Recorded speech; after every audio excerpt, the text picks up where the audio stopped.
नमस्कार दोस्तों। गोदी मीडिया अभी से डंका पीट रहा है कि 2024 का चुनाव बीजेपी ही जीतेगी। अब इस पर विपक्ष कहता है कि ये ईवीएम का खेल है।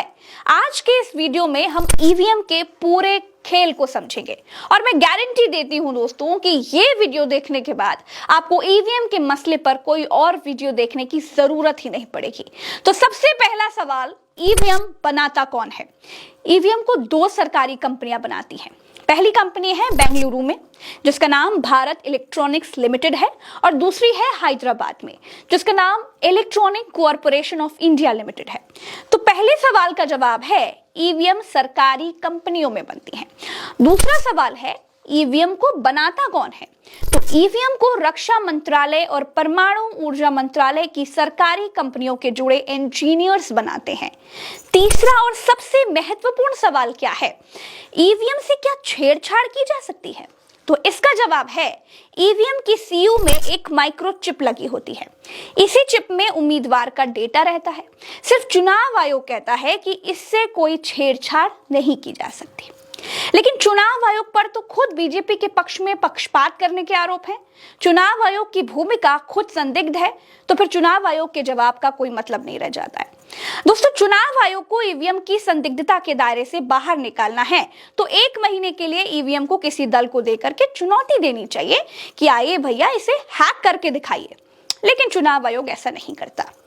तो दोस्तों, इस वीडियो में आज हम चुनाव आयोग का पक्ष भी शामिल करेंगे। विदेशों में ईवीएम की क्या हालत है उस पर भी बात करेंगे। तो चलिए वीडियो शुरू से शुरू करते हैं। दोस्तों, ईवीएम हैकिंग और छेड़छाड़ के आरोपों की जांच के लिए एक कमेटी बनाई गई है। ये कमेटी चुनाव आयोग ने बनाई थी। इस कमेटी ने मई 2019 में अपनी रिपोर्ट दी थी। इस रिपोर्ट में ईवीएम की हैकिंग या उससे छेड़छाड़ क्यों नहीं हो सकती है, इसके 2 तर्क दिए गए थे। पहला तर्क था, चुनाव आयोग जिस ईवीएम का इस्तेमाल करता है वो स्टैंड अलोन मशीनें होती हैं। उसे ना तो कंप्यूटर से कंट्रोल किया जाता है और ना ही इंटरनेट या फिर किसी नेटवर्क से कनेक्ट किया जाता है। अब ऐसे में उसे हैक करना नामुमकिन होता है। इसके अलावा ईवीएम में जो सॉफ्टवेयर इस्तेमाल होता है उसे रक्षा मंत्रालय और परमाणु ऊर्जा मंत्रालय से जुड़ी सरकारी कंपनियों के इंजीनियर्स बनाते हैं।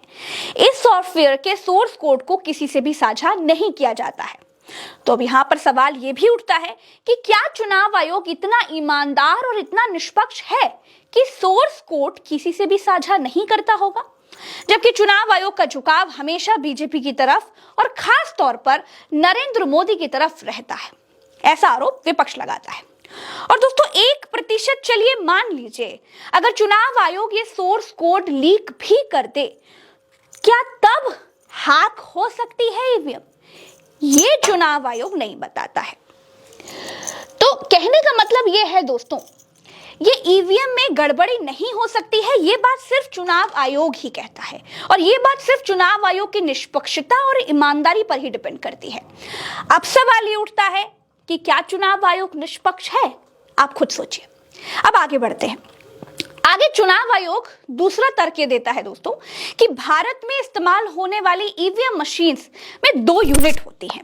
एक कंट्रोलिंग यूनिट जिसे सीयू कहते हैं और दूसरी बैलेटिंग यूनिट जिसे बीयू कहते हैं। ये 2 अलग अलग यूनिट्स होती हैं और उन्हें चुनावों के दौरान अलग अलग ही बांटा जाता है।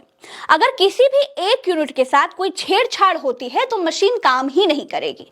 इसीलिए कमेटी का कहना था कि ईवीएम से छेड़छाड़ करना या फिर हैक करने की कोई गुंजाइश बिल्कुल ना के बराबर है। अब सवाल ये है कि जिसने मशीनें बनाई हैं क्या वो छेड़छाड़ नहीं कर सकते? क्योंकि मशीन के उपयोग क्या हैं उससे पहले दुरुपयोग की कहानी तो पहले लिख ली जाती है। और ईवीएम तो सत्ता का रास्ता तय करती है भाई। ईवीएम के साथ तो ब्रह्मांड लेवल की साजिशें अंजाम देने की संभावनाएं जन्म ले लेती हैं। दोस्तों, भारत में इस्तेमाल होने वाली ईवीएम को 2 सरकारी कंपनियां बनाती हैं। पहली कंपनी है बेंगलुरु की भारत इलेक्ट्रॉनिक्स लिमिटेड और दूसरी है, मैंने पहले ही बताया, हैदराबाद की electronics corporation of India limited. क्या यहाँ के कर्मचारी, क्या यहाँ के अधिकारी सरकार के लिए अपनी वफादारी साबित करने के लिए कोई कोशिश नहीं करते होंगे? अब खुदा ना खास्ता इस कलयुग में अगर यहाँ के इंजीनियर्स कोई डील कर ले तो कौन जानेगा भाई? इसका कोई जवाब चुनाव आयोग के पास नहीं है।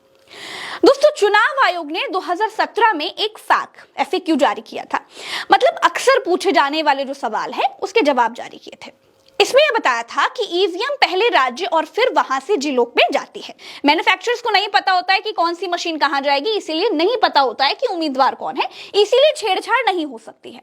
अब सोचिए, जिनका डंका पूरी दुनिया में बजता है, जिस पार्टी का मैनेजमेंट एक एक वोट पर है, उस पार्टी के आगे क्या आपको चुनाव आयोग का यह बयान बच्चों वाला बयान नहीं लगता है?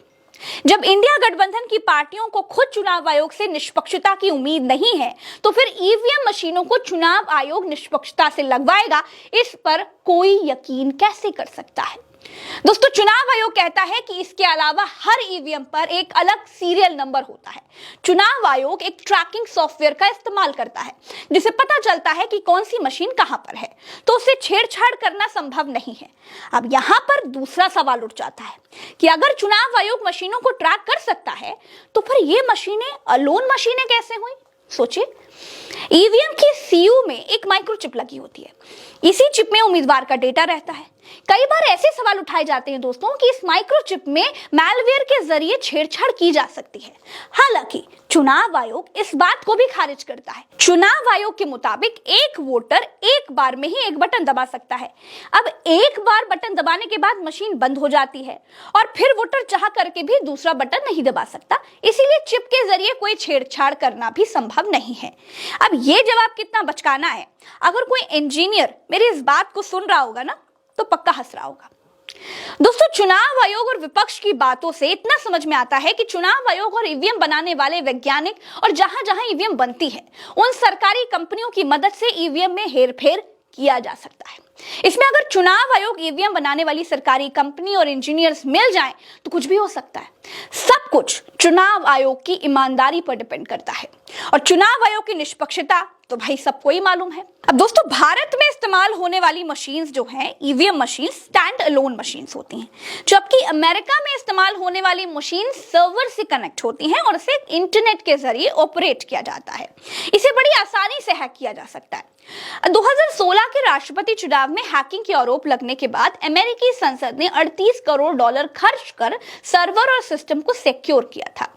मई 2010 में अमेरिका की मिशिगन यूनिवर्सिटी के वैज्ञानिकों ने एक डिवाइस को मशीन से जोड़कर दिखाया था और यह दावा किया था कि मोबाइल से मैसेज भेज करके भी नतीजों को बदला जा सकता है। दोस्तों, मई 2017 में आम आदमी पार्टी के एक विधायक ने भी दिल्ली विधानसभा में ईवीएम के साथ छेड़छाड़ किए जाने का एक डेमो दिया था। हालांकि चुनाव आयोग ने इसे भी खारिज कर दिया था और यह कहा था कि ये वो ईवीएम नहीं है जिसका इस्तेमाल होता है। कुल मिलाकर के दोस्तों, सब कुछ ईवीएम सिक्योर है, इस पर डिपेंड नहीं करता है। चुनाव आयोग ईमानदार है, इस पर डिपेंड करता है। और अगर सब कुछ चुनाव आयोग पर ही डिपेंड करता है, तो ये बड़ा खतरनाक है, क्योंकि मुख्य चुनाव आयुक्त और चुनाव आयुक्तों को अब से मोदी जी ही अपनी मर्जी से नियुक्त करेंगे। इसका कानून उन्होंने संसद में पास करा लिया है। अब तो कुल मिलाकर के ईवीएम और चुनाव आयोग की ईमानदारी को देखने के बाद यही लगता है कि जो चुनाव राजा जी हारना चाहते हैं, वो हार जाते हैं, और जो जीतना चाहते हैं, वो जीत जाते हैं। ईवीएम की निष्पक्षता बनी रहे, इसलिए हारना इस खेल का हिस्सा बन गया है, ऐसा लगने लगा है। अब ऐसा आरोप विपक्ष लगाता है। दोस्तों, भारत समेत दुनिया के 2 दर्जन देशों में इलेक्ट्रॉनिक वोटिंग मशीन यानी ईवीएम के जरिए ही वोट डाले जाते हैं। इनमें Namibia, Nepal, Armenia, Bangladesh, Bhutan, Australia, Belgium, Bulgaria, Italy, Switzerland, Canada, Mexico, Argentina, Brazil, Chile, Peru और वेनेजुएला जैसे देश शामिल हैं। दोस्तों, अमेरिका के कुछ राज्यों में वोट रिकॉर्डिंग मशीन का इस्तेमाल होता है, तो कुछ राज्यों में paper audit trail machine use होती है। ये वही अमेरिका है जहां ईवीएम पहली बार बनी थी। मई 1982 में पहली बार केरल में विधानसभा चुनाव ईवीएम से कराए गए। उस समय ईवीएम से चुनाव कराने का कानून नहीं था। 1989 में रिप्रेजेंटेटिव्स ऑफ पीपल्स एक्ट 1951 में संशोधन किया गया और ईवीएम से चुनाव कराने की बात जोड़ी गई थी। हालांकि कानून बनने के बाद भी कई सालों तक ईवीएम का इस्तेमाल नहीं हो सका। 1998 में मध्य प्रदेश, राजस्थान और दिल्ली की 25 विधानसभा सीटों पर ईवीएम से चुनाव कराए गए। 1999 में 45 लोकसभा सीटों पर भी ईवीएम से वोट डाले गए। फरवरी 2000 में भी हरियाणा के चुनावों में भी 45 सीटों पर ईवीएम का इस्तेमाल हुआ। मई 2001 में पहली बार तमिलनाडु, केरल, पुडुचेरी और पश्चिम बंगाल की सभी विधानसभा सीटों पर ईवीएम से वोट डाले गए। दोस्तों 2004 के लोकसभा चुनाव में सभी 543 सीटों पर ईवीएम से वोट पड़े। तभी से ही हर चुनाव में सभी सीटों पर ईवीएम से वोट डाले जा रहे हैं। दोस्तों वोटिंग प्रक्रिया में पारदर्शिता लाने के मकसद से वीवीपैट को लाया गया था। ये एक तरह का मशीन है जो ईवीएम से कनेक्ट होता है।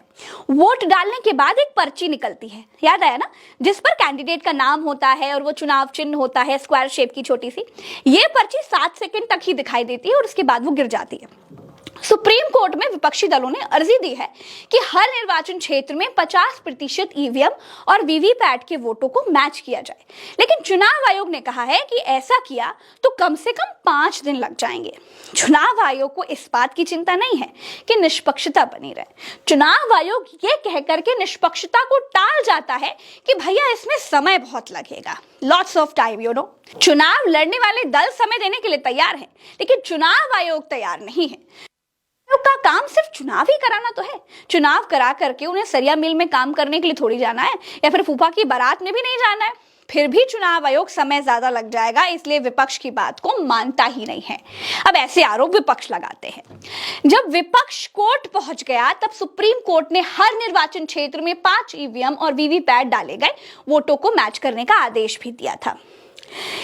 इंडिया गठबंधन ने एक प्रस्ताव पारित किया है जिसे चुनाव आयोग को सौंपा है। इंडिया गठबंधन का कहना है कि दुर्भाग्य से चुनाव आयोग ने इस ज्ञापन पर इंडिया के प्रतिनिधि मंडल से मिलने की कोई रुचि नहीं दिखाई है। अब उन्होंने प्रस्ताव में क्या कहा है वो समझिए। इंडिया की पार्टियां दोहराती रही हैं कि ईवीएम की कार्य प्रणाली और पवित्रता पर कई तरह के संदेह हैं। इन्हें कई विशेषज्ञों और प्रोफेशनल्स ने भी उठाया है। हमारा सुझाव यानी इंडिया गठबंधन का सुझाव बेहद सरल और स्पष्ट है। Voter verifiable paper audit trail यानी वीवीपैट पर्चों को बॉक्स में गिराने के बजाय इसे मतदाताओं को सौंप दिया जाना चाहिए। अपने द्वारा विकल्प को सत्यापित करने के बाद वे इसे एक अलग मतपेटी में रख देगा। इसके बाद वीवीपैट पर्चियों की 100% गणना की जानी चाहिए। ऐसा होने से स्वतंत्र और निष्पक्ष चुनाव में लोगों को पूर्ण रूप से विश्वास उनका बहाल हो जाएगा। लेकिन चुनाव आयोग इस पर भी सांस नहीं लेता है, बीच का कोई रास्ता नहीं निकालता है। अगर चुनाव आयोग के पास कर्मचारी नहीं है तो फिर राजनीतिक दलों से कर्मचारी बिना वेतन के उधार ले सकता है। लेकिन चुनाव आयोग का ध्यान न देना दाल में कुछ काला होने का संदेह पैदा करवाता है। अभी के लिए इतना ही। आशा करती हूँ वीडियो पसंद आया होगा, और जैसे कि मैंने गारंटी दी थी कि ईवीएम को लेकर के आपके सारे सवालों के जवाब आपको इस वीडियो में मिल गए होंगे। चलते हैं। राम राम, दुआ सलाम, जय हिंद।